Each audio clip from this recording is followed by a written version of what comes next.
안녕하세요. 저는 수도권에 살고 있는 40대 초반의 여자랍니다. 저는 현재 다시 싱글 라이프를 즐기며 인생을 활기차게 살려고 노력하고 있어요. 예전엔 하지 않았던 운동도 시작했는데 익숙하지 않아서인지 너무 하기 싫은 날이 참 많았는데요. 우연히 이곳을 알게 되어 매일 운동하면서 사연 하나씩 들으니까 딱인 거 있죠? 요즘은 제 하루 중에서 운동하는 게 가장 좋아하는 시간이 될 정도랍니다. 저도 만만치 않은 기막힌 사연을 갖고 있어서 고민 끝에 여러분께 들려드리고 싶어 보내보게 되었어요. 그럼 제 이야기를 한번 해볼게요. 재밌게 들어주세요. 저는 30대 후반에 늦은 결혼을 했거든요. 30대 초반까지도 아무 생각 없다가 35살이 되니까 마음이 조급해지기 시작하더라고요. 같이 놀던 친구들도 하나둘씩 다 남자를 만나기 시작하고 말이죠. 그래서 열심히 소개팅을 나가기 시작했어요.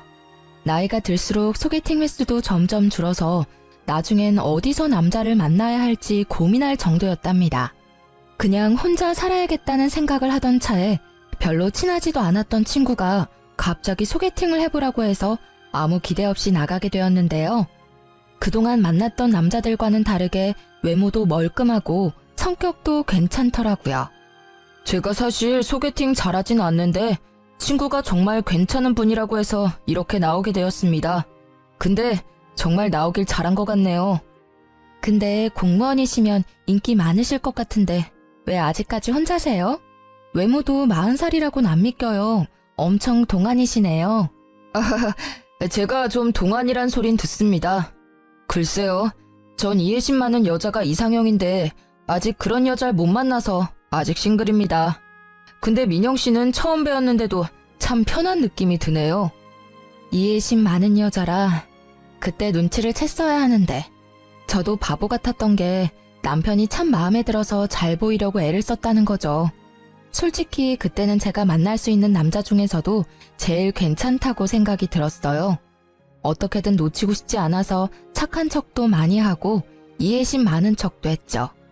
전 한 직장을 오래 다녀서 벌써 팀장 직급이었고 연봉도 남편보다 훨씬 많았어요.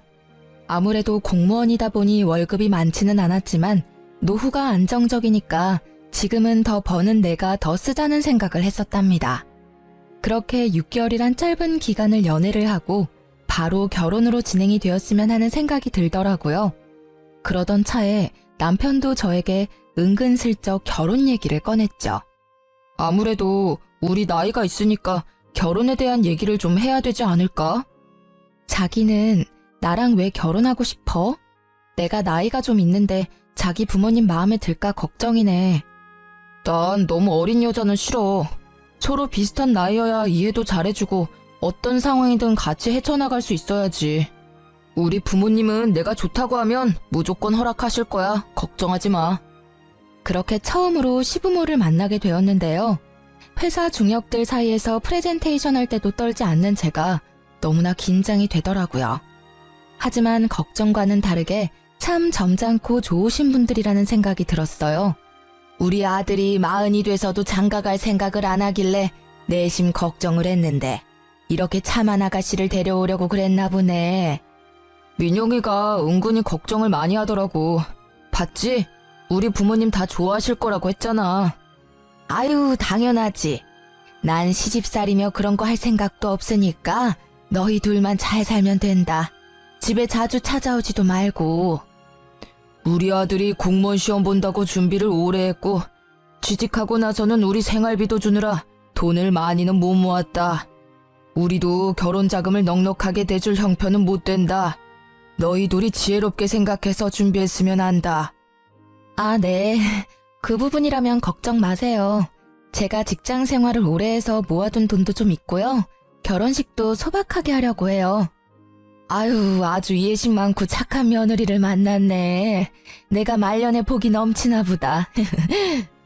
순조롭게 상견례까지 마치고 결혼 준비도 제가 거의 주도해서 진행했어요.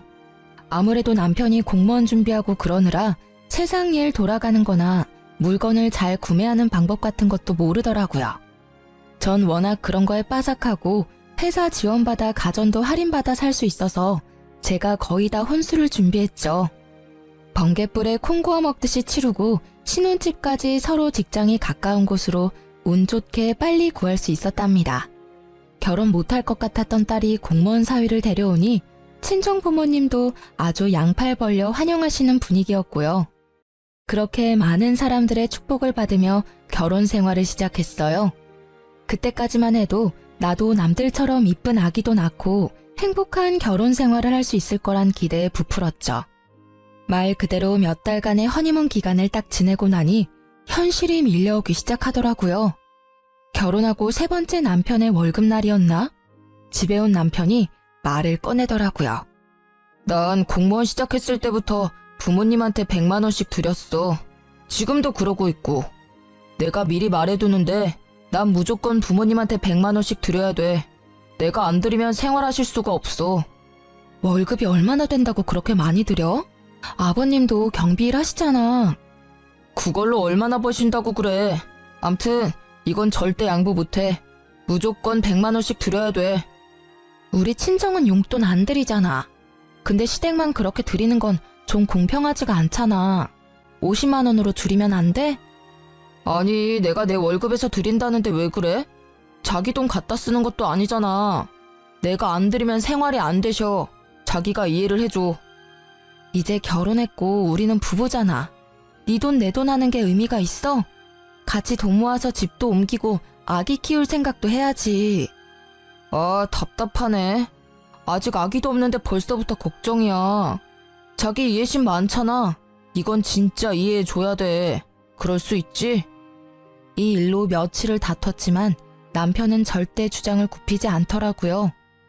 평소엔 웬만하면 져주는 사람인데 지네 부모님 용돈 문제에 있어서는 아주 무서울 정도로 고집을 부렸죠. 저는 너무 속상해서 친정 엄마에게 털어놓고 말았습니다. 너무 나쁘게만 생각하지 말고 그렇게 하도록 해. 2명이서 사니까 바깥 사돈 월급만으로 부족할 수 있지. 우리야 용돈 필요 없으니까 우리 줄 용돈까지 시댁에 드린다고 좋게 생각하고 남편이랑 화해하고, 응? 엄마가 그렇게까지 말해주니 마음이 좀 풀리기도 하고 친정 부모님께 죄송스럽기도 하고 여러 가지 감정이 들었죠. 결혼한 지 얼마 되지도 않았고 결국 남편을 이해해주기로 했답니다. 근데 남편 월급에서 100만 원 빼고 보험료 빼고 뭐 빼고 하면 남는 돈이 별로 없는 것 같더라고요. 처음엔 생활비라고 돈을 주더니 액수가 점점 줄더라고요. 제가 군말 안 하고 그냥 받으니까 괜찮다고 여겼는지 어느 달은 기막히게도 20만 원을 주는 거 있죠? 금액을 보고 순간 열이 확 뻗쳐서 남편에게 쏘아붙였답니다. 해도 너무하는 거 아니야? 시댁엔 매달 100만 원씩 주면서 지금 생활비라고 달랑 20만 원 준 거야? 이번 달에 자동차 보험료 내고 쓸 때가 좀 있었어. 당신이 나보다 더 훨씬 많이 벌잖아. 더 버는 사람이 생활비 좀 더 내면 어때서 그래? 너무 야박하게 그러지 말자. 내가 그동안 말을 안 해서 그렇지 지금까지도 내가 생활비 거의 다 부담하고 있었거든? 자기가 시켜먹는 배달비가 한 달에 얼만지 알아? 20만 원으론 배달비도 안 나와. 여자는 결혼하면 다 이렇게 무섭게 변하는 거야? 자기 참 착하고 이해심 많은 여잔 줄 알았는데 이렇게 싸붙이니까 너무 무섭다. 나 공무원이잖아. 노후에 연금 나오면 다 자기 줄게. 지금은 더 버는 자기가 좀 더 내. 노후는 내가 책임지면 되잖아. 말다툼할 때마다 노후엔 지가 책임진다는 말을 하면서 거들먹대는데 슬슬 꼴보기가 싫더라고요. 솔직히 연금 나오는 게 얼마나 된다고 저러는지 제가 들고 있는 개인연금이 더 많이 나올 것 같은데 말이죠. 같이 있으면 더 행복하려고 한 결혼인데 어째 혼자 살 때보다 생활이나 심적으로나 쪼들리니까 이게 맞나 싶더라고요. 그러던 어느 날 시모가 저녁에 신혼집으로 찾아온다고 연락을 해왔죠. 그래서 부랴부랴 퇴근을 해서 아파트 앞에 가보니까 시모가 벌써 와서 팔짱 딱 끼고 현관문 앞에 서 있더라고요.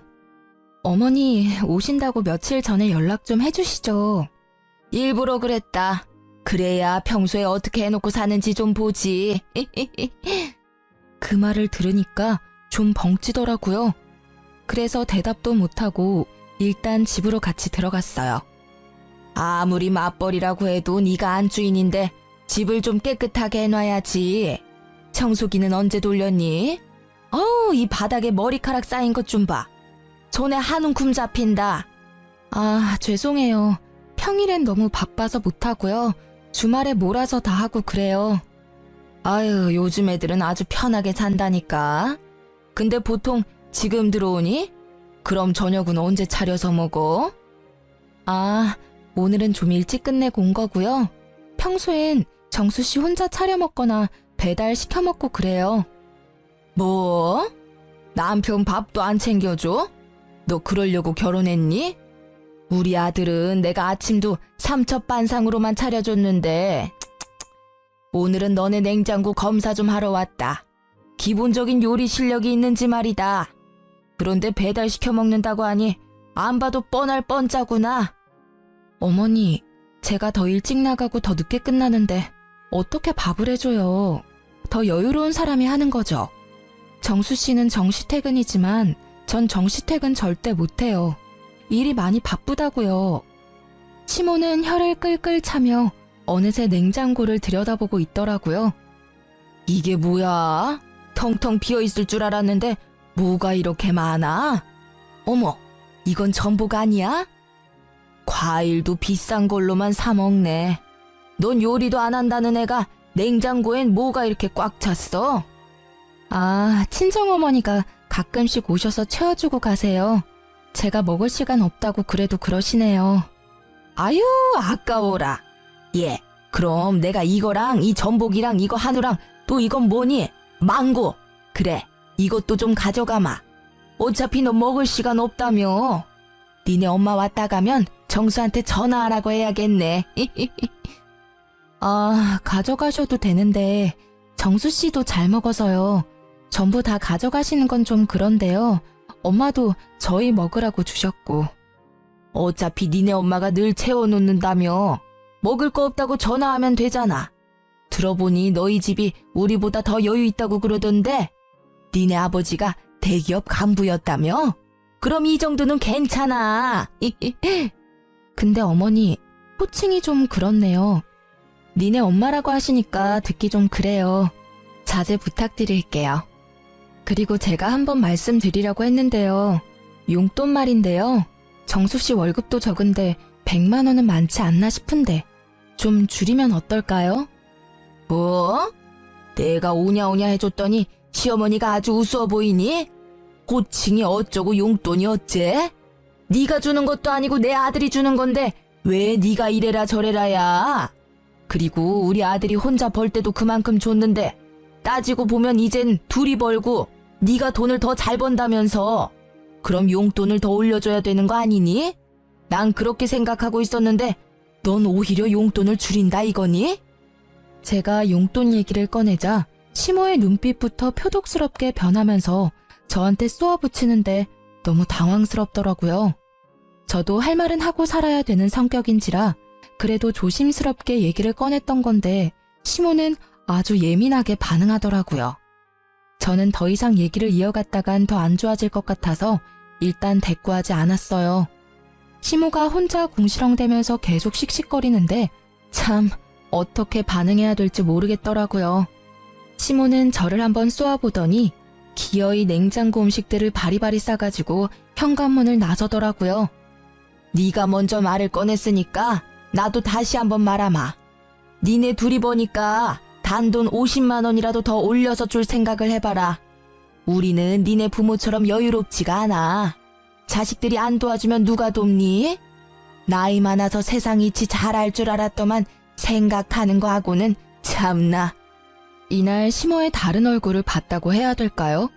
아님 본색을 알아봤다고 해야 될까요? 그동안 항상 저에게 웃어주면서 자상하게 말해주던 시모의 모습과는 완전 딴판인 얼굴을 보게 되니 어이없기도 하고 쎄한 기분이 들었어요. 시모 보기가 불편해서 되도록이면 시댁에 안 가려고 했고 그렇게 몇 달 정도를 시모와 왕래 없이 지냈답니다. 남편만 한 달에 한 번 정도 혼자 시댁에 가더라고요. 좀 웃긴 건 저한테 같이 가잔 말을 한 번도 안 하는 거 있죠? 시모도 나한테 화가 나서 데려오지 말라고 한 건지 어떤 건지 아무튼 남편만 마지막 주 주말마다 꼬박꼬박 시댁에 가서 밤늦게 돌아오곤 했어요. 시모도 용돈 액수에 대해서 남편에게 딱히 말을 한 건 아니었는지 남편도 용돈을 더 올리겠단 말은 안 하더라고요. 사실 말 꺼내면 조목조목 따지고 대판 싸울 생각까지 하고 있었거든요. 그렇게 좀 잠잠해지나 했는데 또 다른 펀치를 정통으로 맞게 된 일이 생겼답니다. 보통 남편이 저보다 일찍 집에 들어와서 제가 우편함을 챙기는 일은 진짜 드물었거든요. 그날은 제가 배가 아파서 좀 일찍 퇴근하고 집에 들어왔어요. 우편함에 편지가 몇 개 있길래 가지고 들어왔답니다. 하나씩 우편물들을 뜯어보다가 순간 억 하고 외마디가 저도 모르게 흘러나오더라고요. 믿기지가 않아서 눈을 몇 번이나 깜빡였다가 다시 봤을 정도니까요. 남편이 제2금융권 은행에서 받은 대출이 밀려서 독촉장에 온 거였죠. 세상에, 대출 금액이 얼마였는지 아시나요? 자그마치 1억이었어요. 결혼할 때 돈 없다고 3천도 안 들고 왔으면서 빚이 1억이 있었다니. 저를 감쪽같이 속였다는 사실에 몸이 부들부들 떨리고 현기증이 나더라고요. 얼마나 그렇게 편지를 손에 꽉 쥐고 앉아 있었는지 어느새 밖이 깜깜해졌죠. 얼마 후 집에 들어온 남편이 어둠 속에 제 모습을 보고 흠칫 놀라더라고요. 아우 깜짝이야. 언제 들어왔어? 아니 왜 불 안 켜고 그러고 있어? 당신 나한테 숨긴 거 있어 없어? 솔직하게 지금 얘기해. 내가 숨기긴 뭘 숨겼다고 그래? 참나. 아 생사람 잡지 마. 또 뭔 일인데? 이거 뭐야? 나한테 빚 있단 얘기는 없었잖아. 그것도 1억이라니. 한 달 이자가 얼마야 도대체? 이거 언제 대출 받은 건데 어디에 쓴 거냐고. 이거 내가 빚 다 갚으면 얘기하려고 했어. 내가 어릴 때 사업을 좀 해서 그때 빚이 좀 생겼어. 미리 말 못한 건 미안한데 다 내 월급으로 갚고 있는 거니까 굳이 말 안 해도 되겠다고 생각했어. 그러고 보니까 시댁에 100만 원 주고 이거 이자 갚느라 생활비를 한 푼도 안 줬구나. 당신 부모님은 당신이 1억이나 대출받은 거 알고 있어? 내 말 좀 들어봐. 내가 그래서 정신 차리고 공무원 됐잖아. 당신이 이제 알게 돼서 말인데 이왕 이렇게 된 거 당신이 이자 좀 내주면 안 될까? 사실 몇 달 동안 이자를 못 냈거든. 부부라는 게 뭐야? 서로 어려울 때 도와야지. 우리는 한 배를 탄 사람들인데 이 빚만 같이 갚아주면 내가 당신 노후는 딱 책임질게. 그놈의 노후. 진짜 개풀 뜯어먹는 소리 하고 있네. 이거 1억 당장 해결해. 당신 부모님한테라도 돈 받아서 빚 갚아. 해결 안 되면 난 더 이상 당신이랑 못 사니까 그렇게 하라. 저는 대충 짐을 챙겨서 근처 호텔로 가버렸어요. 남편 꼴을 더 이상 보고 싶지도 않았고 그렇다고 친정에 갈 수도 없었으니까요. 남편은 매일같이 전화에 대고 문자를 보냈지만 철저하게 무시해버렸죠. 3일째 되니까 시모 귀에도 흘러들어갔는지 시모가 전화를 계속 해대더군요. 넌 왜 이렇게 전화를 안 받니? 지금 시험이 무시하는 거야? 하긴 남편도 개무시해서 집도 나가버리는데 시부모야 얼마나 쉬워 보일 거야. 정수 씨한테 듣고 전화하신 거 맞아요? 왜 어머니가 화를 내세요? 빚이 1억이 있는데 저를 철저하게 속인 거잖아요. 어머님은 알고 계셨어요? 그래, 알고 있었다.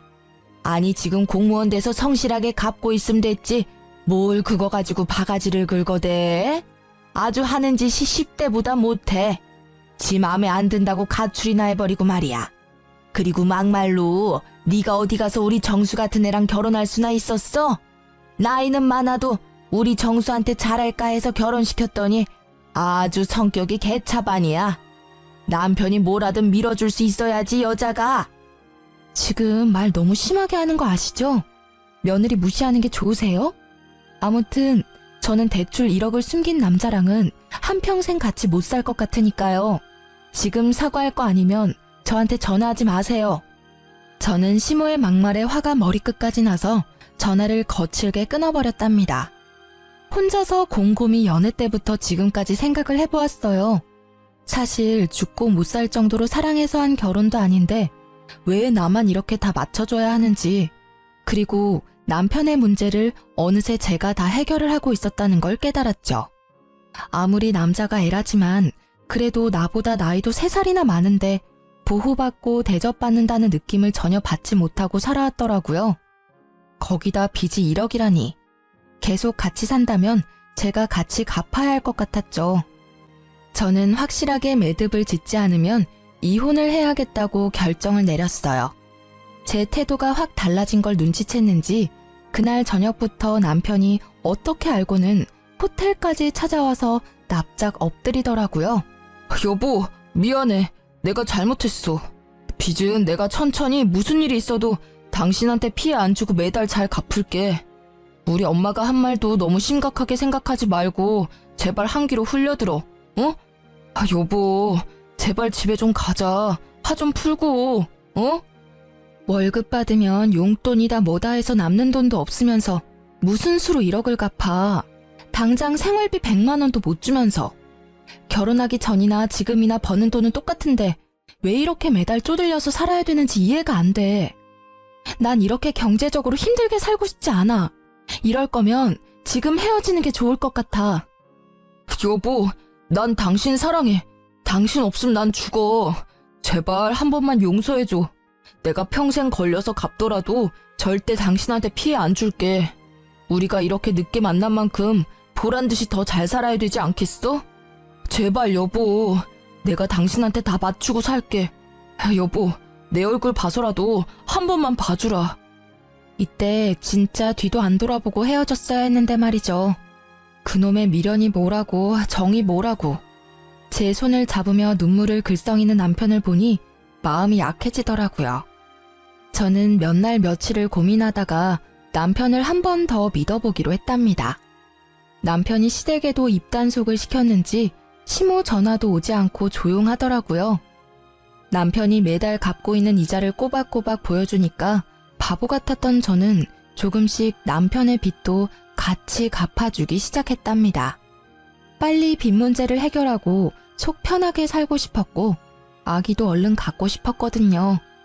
그렇게 1년쯤 지났고 명절 때만 하루 시댁에 다녀올 뿐 연락도 안 하고 사니까 세상 편하더라고요. 남편 혼자 매달 마지막 주말에 시댁에 갔다가 오는 건 여전했죠. 그래도 단 한 번도 같이 가자는 말을 안 하고 슬쩍 혼자 다녀오니까 서운하긴 하더라고요. 근데 당신은 마지막 주에 시댁에 가면서 왜 나한테 같이 가자는 말은 한 번도 안 해? 당신 우리 집 가는 거 별로 안 좋아하는 거 아니었어? 그래서 그냥 나 혼자 빨리 갔다 오는 거지. 해야 될 일도 있고. 무슨 일을 하는데? 어머님하고도 이제 좀 풀어야지. 계속 이렇게 지내는 건 나도 불편하고. 이번 달엔 나도 같이 갈까? 아니, 그럴 필요 없어. 우리 엄마는 벌써 다 잊어버리셨어. 걱정하지 마. 다음에 구정 때나 같이 가면 되지. 사실 집에 갔다가 동네 친구도 좀 만나고 오는 건데 그 정도는 괜찮지? 남편이 사람 좋은 웃음을 지으면서 얘기하는데 영 느낌이 안 좋더라고요. 뭔가 숨기는 것처럼 쎄하다고 할까요? 빚 문제로 이미 남편에 대한 믿음을 잃어버린 저는 뭔가 이상한 낌새를 받았죠. 동네 친구를 만난다니 바람이 난 것 같기도 하고 또 무슨 일을 벌이는 건 아닐지 의심이 되더라고요. 그래서 마지막 주말에 남편이 시댁에 갈 때 몰래 따라가 보기로 마음을 먹었답니다. 드디어 기다리던 날이 다가왔어요. 이른 아침에 남편이 어김없이 시댁에 간다며 나가더라고요. 저는 마트에 장 보러 간다고 남편과 같이 주차장까지 나가서 남편을 배웅하고 곧바로 제 차를 끌고 남편 뒤를 쫓아갔답니다. 30분쯤 달려서 시댁 앞에 서더라고요. 남편이 집으로 들어갔는데 5분도 안 돼서 시부모와 남편이 같이 나오는 게 아니겠어요? 셋이서 남편 차를 타고 어디론가 가더라고요. 저도 간격을 두고 부지런히 남편 차를 쫓아갔는데 무려 2시간쯤 걸려 도착한 곳은 강원도의 어느 인적 드문 산기슭 동네였어요. 지금도 무슨 동네인지는 전혀 모르겠어요. 남편의 차가 적색 벽돌로 지어진 요양병원 앞에 서더라고요.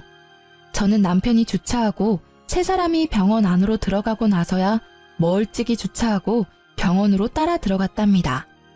안으로 들어가니 이미 세 사람은 사라진 후였고 어디로 가야 할지 전혀 감을 못 잡겠더라고요. 저는 조심스럽게 접수처로 가서 남편 이름을 넌지시 말해봤어요. 아, 결혼하셨다더니 오늘은 같이 오신 거예요? 3층에 306호로 가보세요. 저는 터질 것 같은 가슴을 진정시키며 천천히 306호로 걸어갔어요. 문 앞에 서자 익숙한 세 사람의 뒷모습이 보이더라고요. 그리고 멍한 표정으로 침대에 누워서 세 사람을 보고 있는 한 남자를 봤죠. 얼굴이 남편과 꽤 닮았더군요. 저는 병실로 올라오기 전에 간호사와 나눴던 이야기가 생각나 몸이 파르르 떨려왔답니다. 결심을 마친 저는 심호흡을 한번 깊게 하고 문을 활짝 열어 제꼈어요. 세 사람이 동시에 뒤를 돌아보았는데 저를 발견하고 기함을 하더라고요. 당신이 어떻게 여길 어떻게 알고 왔어? 왜? 내가 못 올 때 왔어? 그럼 당신이 좀 말해줘봐. 여기가 도대체 어디야? 너 어떻게 알고 온 거야? 설마 너 우리 미행한 거야? 이거 아주 앙큼한 년이네. 순에 빠진 줄 알았더니 아주 무서운 애네 얘가. 무서운 건 아줌마랑 아줌마 아들이고요. 나를 까맣게 속이고 결혼을 해? 이거 사기 결혼이야. 때 되면 다 말하려고 했어. 그리고 네가 물어보기나 했어. 동생 있냐고 물어보기나 했냐고. 그걸 지금 변명이라고 해? 조현병 걸린 동생 요양병원에 입원시켜놓고 외동아들인 척 숨기고 결혼한 게 누군데? 왜 니네 부모한테 100만 원씩 줬는지 이제 알겠네. 그래, 내가 내 월급으로 동생 병원비로 쓴다는데 네가 뭔 상관인데. 집안에 환자 있는 게 얼마나 힘든 건지 네가 알기나 해? 가뜩이나 힘들어 죽겠는데 너까지 보태지 말고 이왕 이렇게 알게 됐으니까 와서 인사나 해. 인사 같은 소리 하고 있네. 네가 결혼 못한 이유가 있었네. 네 빚도 사업 망해서 생긴 거 아니지? 너 같은 새가슴이 사업을 했을 리가 없지. 네 동생 병원비 같이 갚아줄 바보 같은 여자 찾아다녔니? 그래, 나 좋다고 쫓아다니다가 동생 정신병원에 있다니까 다 도망가더라. 그래서 당신은 놓치고 싶지 않았어. 그래서 어쩔 수 없이 말 못한 거야. 아이고, 불쌍한 우리 아들.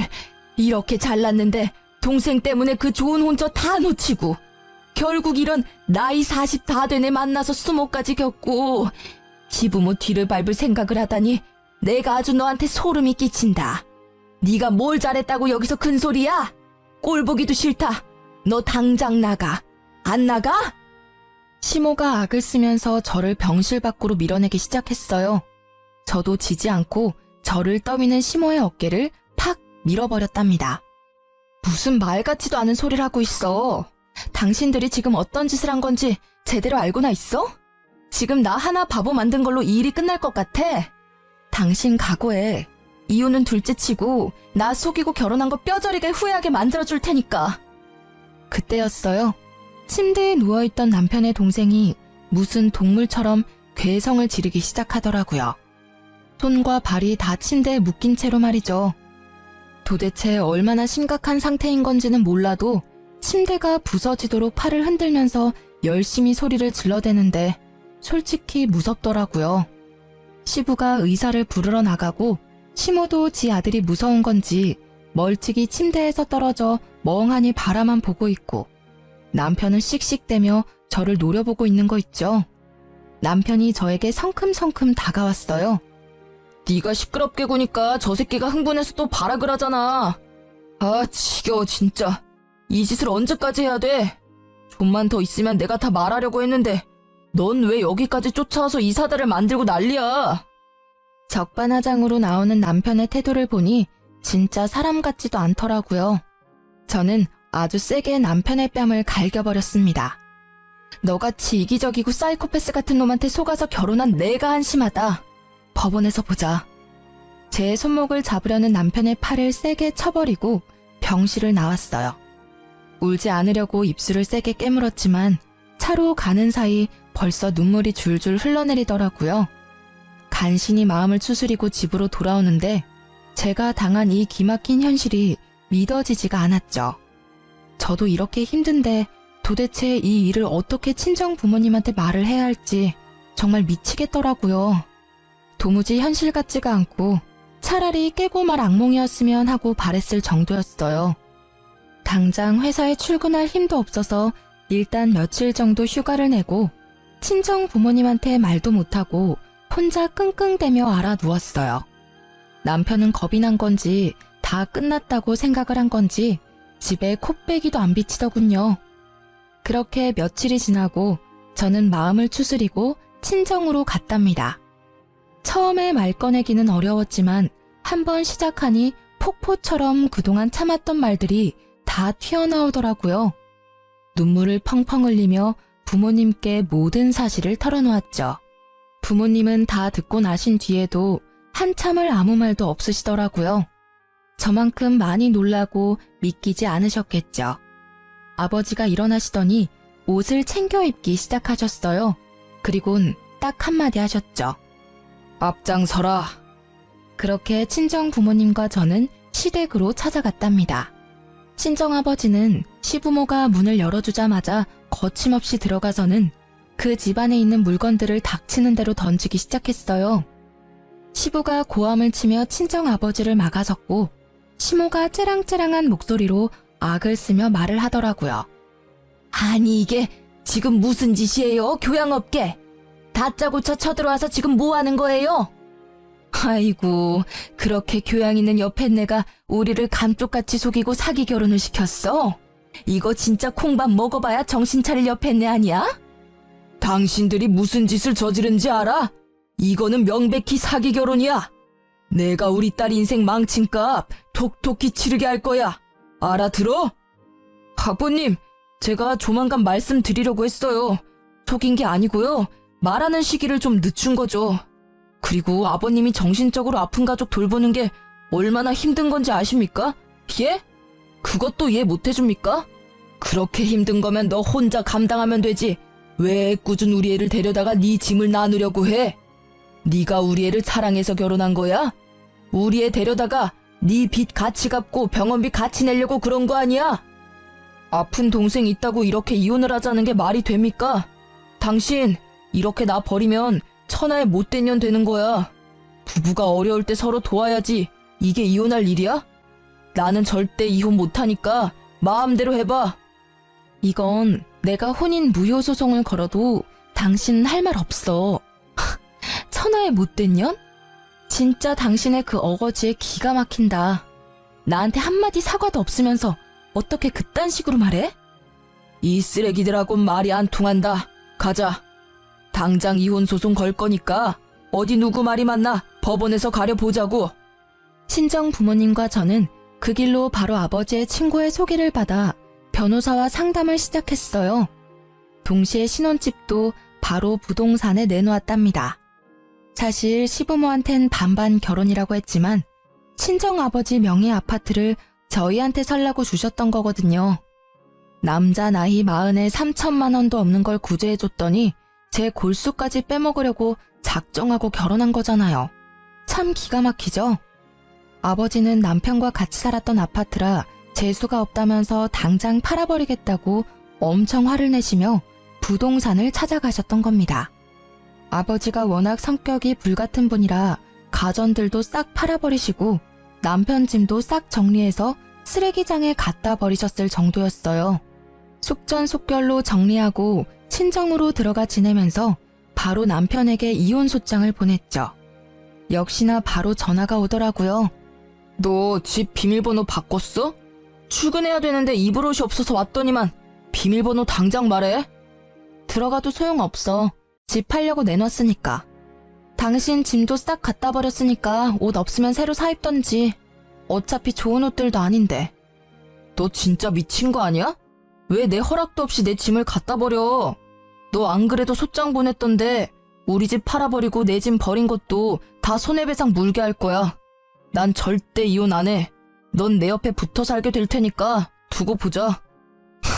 손해배상? 지나가던 개가 웃겠네. 그리고 내 집 내가 판다는데 당신이 무슨 권리로 이래라 저래라야? 심지어 가정가구도 다 내가 혼수로 해가서 지는 꼴랑 텔레비전 하나 사왔으면서. 앞으론 변호사 통해서만 연락해. 난 더 이상 할 말 없으니까. 지 마음대로 안 되니까 아주 악을 써대는데 짜증나서 전화를 끊어버렸죠. 그리고 법원 판결 날 때까지 일체 연락을 받지 않았답니다. 판결 날 때 그 인간 얼굴 보기 싫어서 가지도 않았고요. 변호사가 다 처리해줘서 참 다행이었죠. 판결이야 당연히 저의 승소였죠. 사기 결혼 수준이었고 생활비도 다 제가 냈고 남편 빚도 제가 같이 갚고 있었으니 위자료로 받아낼 수 있는 최고 수준을 받아낼 수 있었어요. 마음 같아선 그 인간이랑 그 집구석 인간들 모두 사기죄로 감옥에 쳐넣고 싶었지만 이렇게 마무리하기로 했죠. 똥 묻은 손인 거 뻔히 아는데 안 씻고 계속 두고 있으면 뭐하나요? 그냥 내 성에 안 차도 깨끗하게 씻어버리고 끝내고 마는 거죠 뭐. 핸드폰 번호도 바꿔버리고 이참에 회사도 길게 휴가 내버렸죠. 너무 마음의 상처가 크고 충격이 커서 빨리 이겨내고 싶어도 잘 극복이 되지가 않더라고요. 친정 부모님이 시간이 약이라며 옆에서 위로해 주셨지만 저 스스로 이겨내야 한다는 걸 누구보다 잘 알고 있었죠. 그런데 상처가 아물 새도 없이 전 남편 놈이 찾아오기 시작하더라고요. 어느 날 저녁에 친정집 앞에서 술 냄새 풍기며 죽치고 앉아있는 게 아니겠어요? 여긴 왜 왔어? 당장 안 꺼져? 술 냄새. 남의 집에서 웬 추태야. 너 때문에 우리 집 작살났어. 위자료 5천만 원 내느라 우리 부모님 전세집까지 내놓고 원룸으로 쫓겨났다고. 너 하나 집에 잘못 들여서 우리 부모님이 무슨 죄냐? 이거 네가 책임져야 돼. 당장 돈 돌려줘. 여전히 어거지를 잘 부리네. 아직도 네가 뭘 잘못했는지 모르는 거야? 아니면 인정을 못하는 거야? 너한테 속아서 돈 뜯기고 이혼녀된 내 인생은 어떻게 책임질 건데? 5천만 원으로 마무리해준 것도 감사하다고 해야 될 판에 돈을 돌려달라고?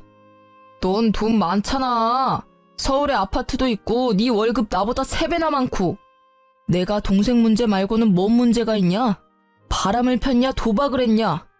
다른 여자들은 남편한테 맞고도 잘만 붙어 살더라. 아니다. 여보, 우리 다시 시작하자. 우리 가족 문제 말고는 아무 문제 없었잖아. 내가 동생하고 부모님하고 연 다 끊을게. 당신만 나 받아주면 당신만 보고 살게 여보. 네 가족하고 작당하고 나를 지옥불로 끌고 들어가려고 한 주제에 뭐? 이제 와서 연을 끊어? 개가 똥을 끊겠다. 다시 찾아오지 마. 또 찾아오면 그땐 5천만 원으로 안 끝날 줄 알아. 제가 집으로 들어가려고 하자 전 남편이 무릎을 꿇은 자세로 질질 기어오더니 제 발목을 덥석 잡는 게 아니겠어요? 아무래도 남자 힘이 세다 보니 꽉 잡고 안 놓는데 아무리 발을 구르고 비틀어도 안 빠지더라고요. 이거 안 나? 경찰 부른다? 제가 핸드폰을 들고 경찰을 부르려고 하자 전 남편이 벌떡 일어나서는 제 핸드폰을 확 빼앗아가는 거예요. 눈빛을 보니 매섭게 번뜩이고 있더라고요. 경찰 좋아하네. 이젠 뭐 범죄자까지 만들어서 직장도 잘리게 만들라고. 누구 인생을 더 조질라고 이게 진짜 보자 하니까. 전 남편이 손을 들어서 저를 때리려는 신용을 했어요. 저는 순간적으로 눈을 질끈 감았죠. 그때였어요. 쿵 하는 소리가 나서 눈을 떠보니 전 남편이 복도 구석에 처박혀 있었어요. 이 자식이 아직도 정신을 못 차리고 감히 내 집에 와서 소란을 부려? 너 오늘 내가 가만 안 둬. 다시 못 찾아오게 다리 몽둥이를 분질러 버릴라. 불같은 성격의 아버지가 무슨 짓을 하실지 몰라 얼른 막아섰죠. 괜히 이러다가 폭행죄다 뭐다 빌미만 줘요. 그냥 경찰에 바로 신고해버려요. 제가 지금 신고할게요. 신고한 지 10분도 안 돼서 경찰이 왔고 경찰이 술에 쩔어서 힘없이 앉아있는 전 남편을 데리고 갔답니다. 참 웃긴 게 혹시나 경찰서 가서 조사라도 받을까봐 굽신대면서 지가 스스로 밖으로 나가더라고요. 그렇게 전 남편과의 악연은 마무리가 되었죠. 그 후로 지금까지 다시 만나지 않았거든요. 덕분에 아주 별 경험을 다 해봤네요. 평생 안 가보던 법원의 변호사 사무실에 경찰까지 부르고 말이죠. 지금은 다 마무리가 되었어요. 다시 돌이켜보면 실제 막장 드라마보다 더한 일을 겪은 것 같아요. 제 이상형이 저를 이해해줄 수 있는 여자거든요. 이제 찾은 것 같아요. 당신은 이해심 많은 여자잖아. 이것도 이해 못해줘? 나이 차서 결혼했으면 이해할 건 이해해야지. 네가 20대니? 가끔 남편이랑 시모가 했던 말들이 머릿속에 울릴 때가 있어요. 길지 않은 결혼 기간 내내 나한테 이해하라며 내가 희생하기를 강요했던 전남편 놈과 시부모의 가스라이팅이 얼마나 심했던지. 이혼한 지금까지도 그 생각에서 벗어나기가 쉽지 않네요. 하지만 현실은 드라마보다 더 구질구질하고 처리해야 될 일도 많고 감정적으로도 너무 힘들더라고요. 더욱 화가 나는 건 왠지 전남편 놈은 지금도 멀쩡한 공무원인 척하면서 또 지 빚 갚아주고 병원비 대줄 다른 여자를 찾아다닐 것 같다는 생각이 들기 때문이죠.